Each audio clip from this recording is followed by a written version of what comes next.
Hello everyone, welcome to my YouTube channel.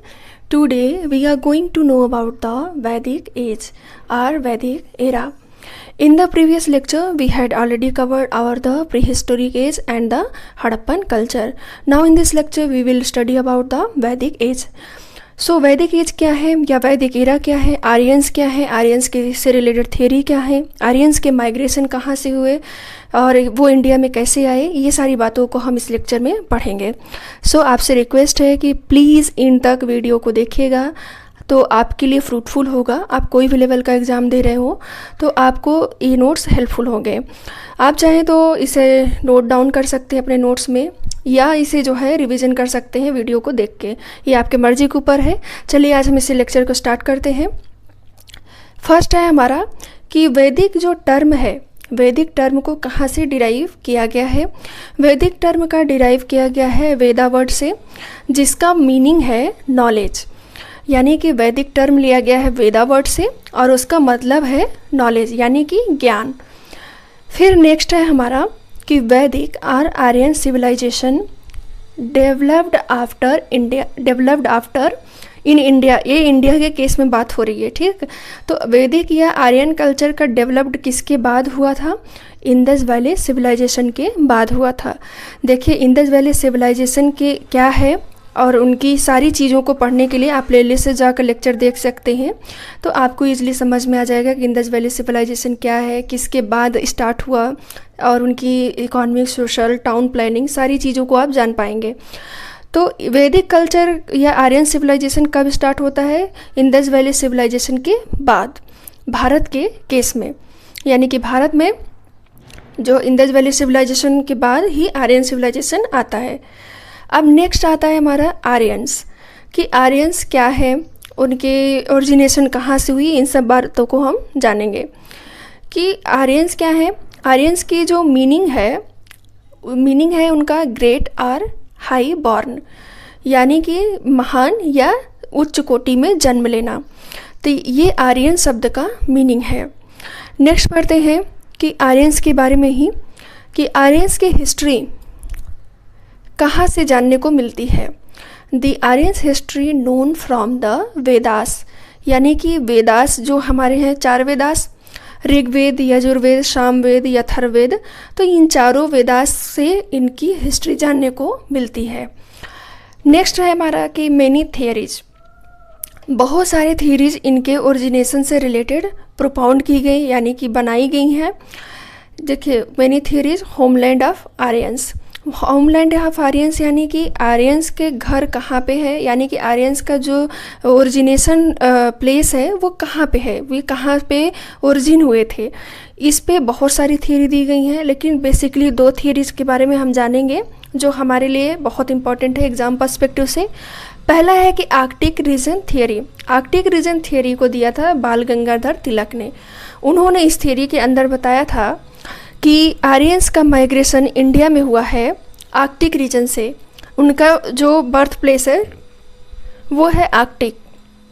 वो Arctic region से migrate करके India में आए हैं. हालांकि सेकंड थियरी है हमारा central Asian theory. Central Asian theory बहुत इंपॉर्टेंट है. इस थियरी को दिए थे मैक्स मूलर ने. मैक्स मूलर की ये थियरी बहुत ही एक्सेप्टेड थियरी रही, यानी कि इस थियरी की मान्यता ज़्यादा रही in comparison to other theory. तो सेंट्रल एशियन थियरी में क्या बोला गया कि जो आर्यंस हैं वो नोमैडिक है एंड पैस्टोरल पीपल है.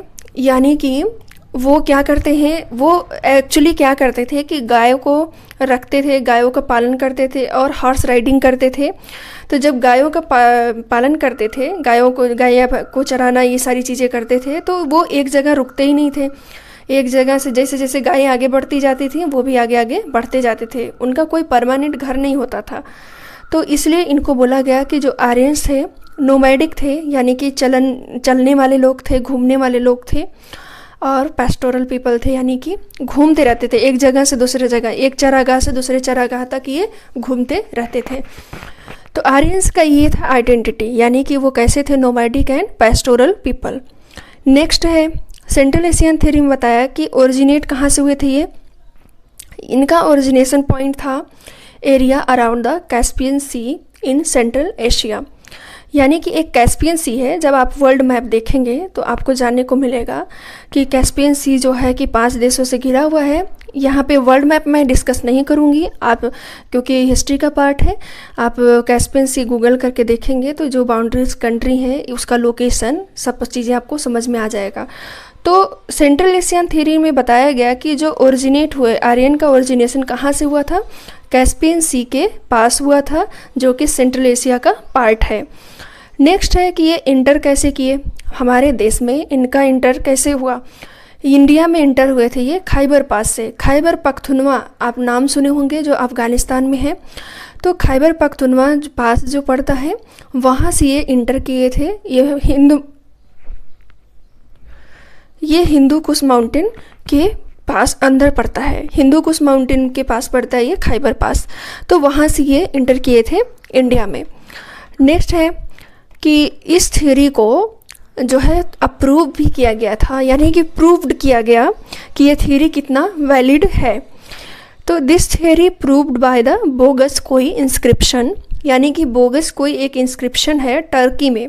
टर्की जो कि एशिया और यूरोप को जोड़ता है, वहाँ पे एक इंस्क्रिप्शन पाया गया।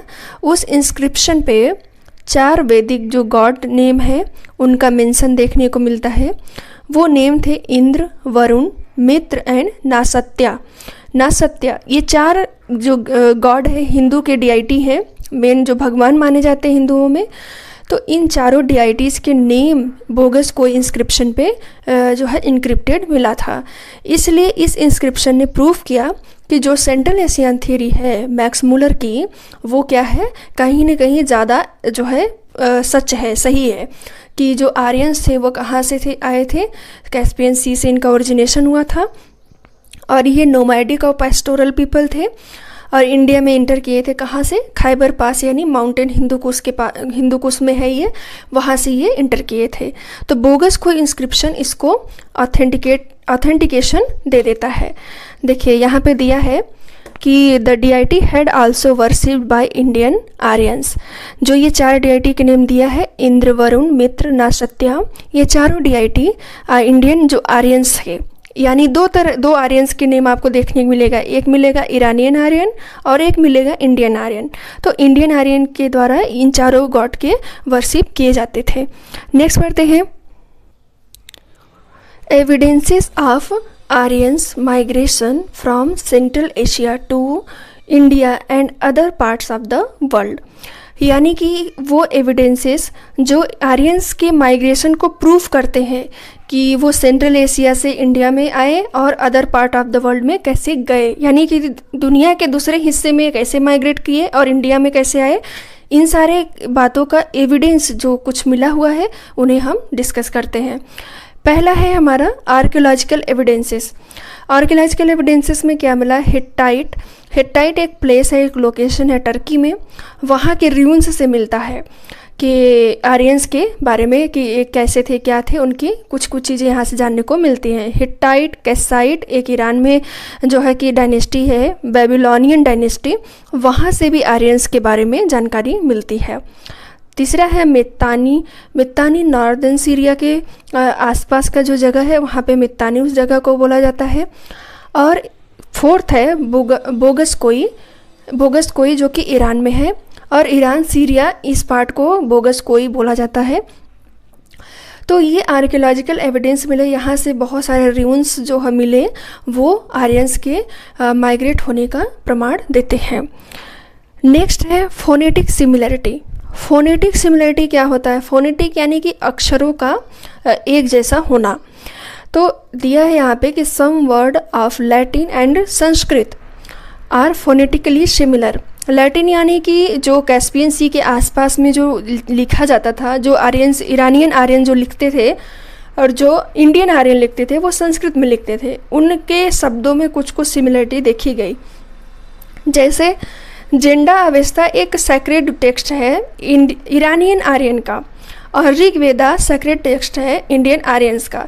इन दोनों के बुक में कुछ जो गॉड के नेम दिए गए हैं वो बहुत ज़्यादा सिमिलर हैं। देखिए लिया है कि शेयर फोनेटिकली सिमिलर वर्ड।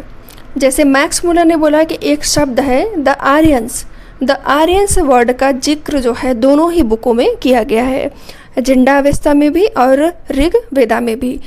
तो आज के लिए बस इतना ही। आज हमने इनका इंट्रोडक्शन पढ़ लिया है। नेक्स्ट लेक्चर हम लेकर आएंगे इनके social, religious and cultural life के बारे में। प्लीज़ ये वीडियो आपको पसंद आए, आपके लिए हेल्पफुल हो तो प्लीज़ इसे लाइक, सब्सक्राइब एंड शेयर करें। Thank you for watching.